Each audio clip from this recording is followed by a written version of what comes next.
Hello everyone, welcome back to challenge of the day में आपका स्वागत है। और हम एक इस तरह की सीरीज पे काम कर रहे हैं जिसमें हम लोग हर रोज एक सवाल करेंगे।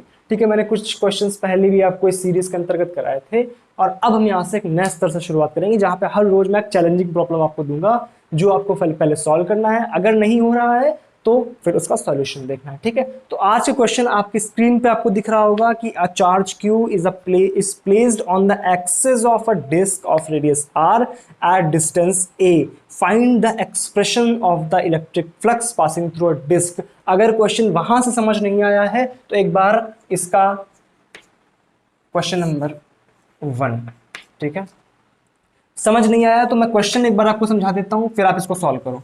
हमारे पास एक ये डिस्क है जिसकी रेडियस है आर और इससे ए दूरी पर एक चार्ज प्लस क्यू रखा हुआ है। आपको इस डिस्क से पास होने वाला फ्लक्स बताना है। अब वीडियो को पॉज करके इस क्वेश्चन को आपको ट्राई करना है। जो भी आंसर आ रहा है वो कमेंट सेक्शन में बताना है। अब इसके सॉल्यूशन पार्ट की तरफ बढ़ते हैं। अब हमें करना है इसका सॉल्यूशन। ठीक है, हमने क्या बोला जा रहा है कि इस डिस्क से हमें कितना फ्लक्स पास हो रहा है बताना है।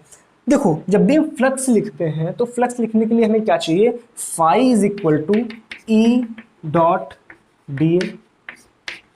ठीक है, ई डॉट डी ए करना होता है, अर्थात हमें एक एलिमेंटल एरिया में इलेक्ट्रिक फील्ड चाहिए। अब देखो ध्यान से, हमें इस डिस्क से निकालना है। तो अगर ध्यान देखो तो यहाँ पे कुछ इलेक्ट्रिक फ्लक्स जो है, सॉरी इलेक्ट्रिक फील्ड जो है, हमें इलेक्ट्रिक फील्ड चाहिए। तो इस डिस्टेंस में इलेक्ट्रिक फील्ड अलग होगी क्योंकि यहाँ से यहाँ तक की डिस्टेंस अलग है, यहाँ से यहाँ तक की डिस्टेंस अलग है। तो हमें हर जगह पे चूंकि इलेक्ट्रिक फील्ड डिफरेंट है, इस वजह से यहाँ पर इंटीग्रेशन का सहारा लेना पड़ेगा।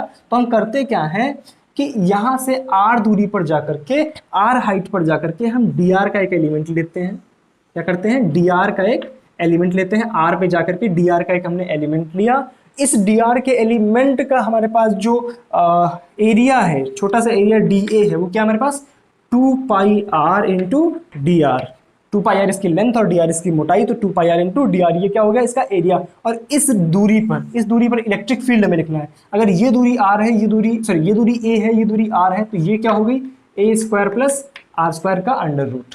ठीक है, तो इलेक्ट्रिक फील्ड हम इस पॉइंट पे लिखेंगे, इस दूरी पर लिखेंगे, E is equal to k q by a square plus r square. कोई दिक्कत है यहाँ तक? इन दोनों एक्सप्रेशंस को उठा के यहाँ पर अगर आप रखोगे तो फाई आ जाएगा, आपके पास फाई आ जाएगा। ध्यान से देखो, यहाँ पर इलेक्ट्रिक फील्ड की जो डायरेक्शन है वो ये है और एरिया वेक्टर की डायरेक्शन जो है वो ये है, अर्थात इनके बीच में एंगल बन रहा है थीटा, तो ये भी थीटा, अर्थात यहाँ पर हमें करना पड़ेगा E d A cos theta. तो फाई ई क्या आ गया हमारे पास, integral E d A cos theta.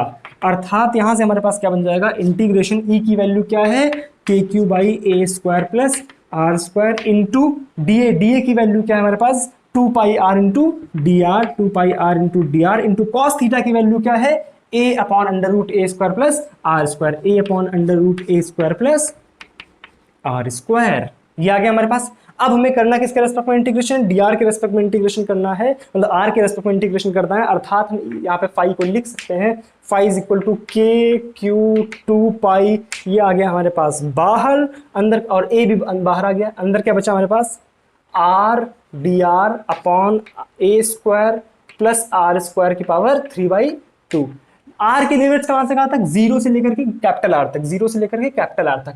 तो यहाँ पे हमें कुछ सब्स्टिट्यूशन करना पड़ेगा, ए स्क्वायर प्लस आर स्क्वायर को हम मान लेंगे टी स्क्वायर। इसका आप डिफरेंशिएशन करो तो यहां से आपके पास आ जाएगा r d r is equal to t d T.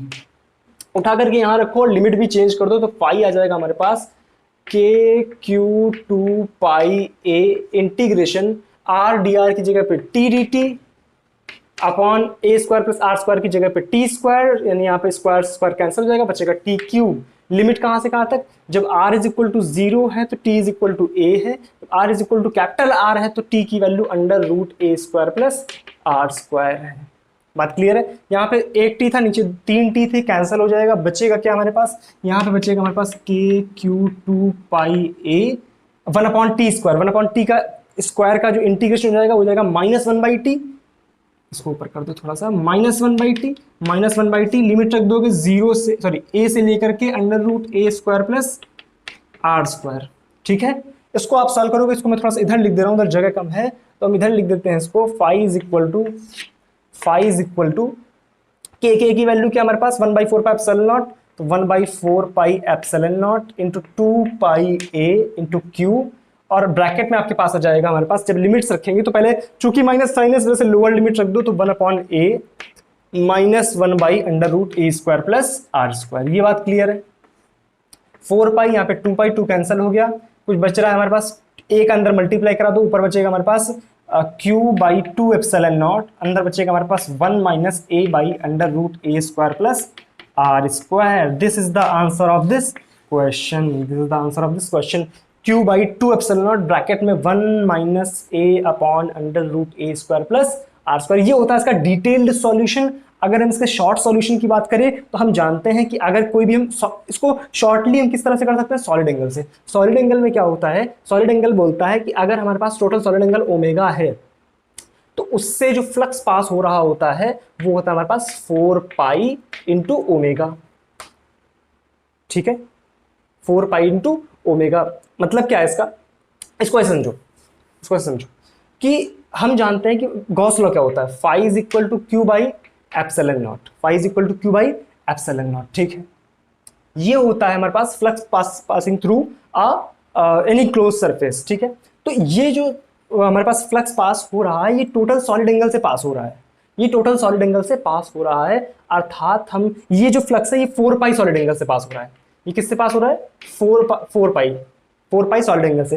तो इसका मतलब क्या है, एक सॉलिड एंगल से कितना पास होगा, इसको मैं थोड़ी सी जगह बना के लिखता हूं, आप इधर वाला सॉल्यूशन जरा सा नोट कर लेना, इसको थोड़ा सा नोट कर लेना, मैं जगह बना के लिखता हूं। ये बहुत इजी चीज है, ठीक है, बहुत इजी चीज है कि 4π सॉलिड एंगल से कितना फ्लक्स निकल रहा है, q/ε0। तो 1 सॉलिड एंगल से कितना निकलेगा, q/4πε0। तो ओमेगा से कितना निकलेगा, ओमेगा से कितना निकलेगा, ओमेगा से निकलेगा हमारे पास q/4πε0 इंटू ओमेगा। वहां पर मैंने शायद उल्टा लिख दिया था, इसको 4π ऊपर कर दिया था, 4π नीचे होगा, q/4πε0 into omega. This is the flux, this is the flux, this is the phi value, this is the phi passing through a solid angle omega.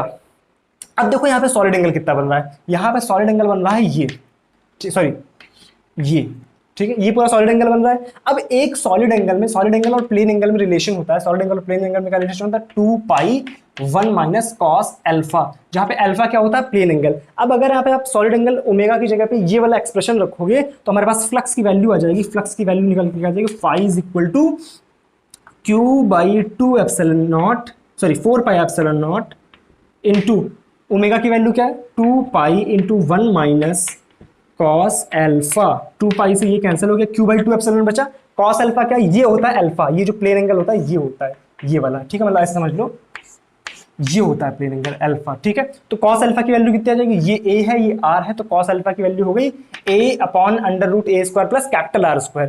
Cos alpha की क्या रख सकते हैं हम, पहले वाला इसे लिख लो, q/2ε0 ब्रैकेट में क्या आ जाएगा, 1 माइनस कॉस अल्फा की जगह पे a/√, के अंदर a² plus r²। This the flux. क्या यही एक्सप्रेशन पहले भी आ रहा था, ये शॉर्टकट होता है। आप बस इतना याद रखो कि अगर हमारे पास टोटल जो फ्लक्स है वो ओमेगा सॉलिड एंगल है, उससे इतना फ्लक्स पास हो रहा है। ओमेगा की वैल्यू क्या होती है, 2π 1 माइनस कॉस अल्फा, यानी q/2ε0 1 माइनस कॉस अल्फा, क्या q/2ε0 1 माइनस कॉस अल्फा, जहां पे अल्फा क्या है, प्लेन एंगल है। ये आपको याद रखना है।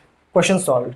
तो आज का क्वेश्चन यही था। अगर आपके भी कुछ क्वेश्चंस हैं तो आप नीचे जो टेलीग्राम चैनल का या टेलीग्राम ग्रुप का जो लिंक दिया गया है वहां पर जाकर के पोस्ट कर सकते हो, और चैनल को अभी के भी सब्सक्राइब भी कर लेना, लाइक भी जरूर कर दिया करो, लाइक जरूर कर दिया करो वीडियो को, ठीक है, और शेयर तो करते ही हो आप, उसमें तो कुछ कहने वाली बात ही नहीं, ठीक है। चलो मिलते हैं अब नेक्स्ट क्लास में, तब तक के लिए thank you so much, bye bye.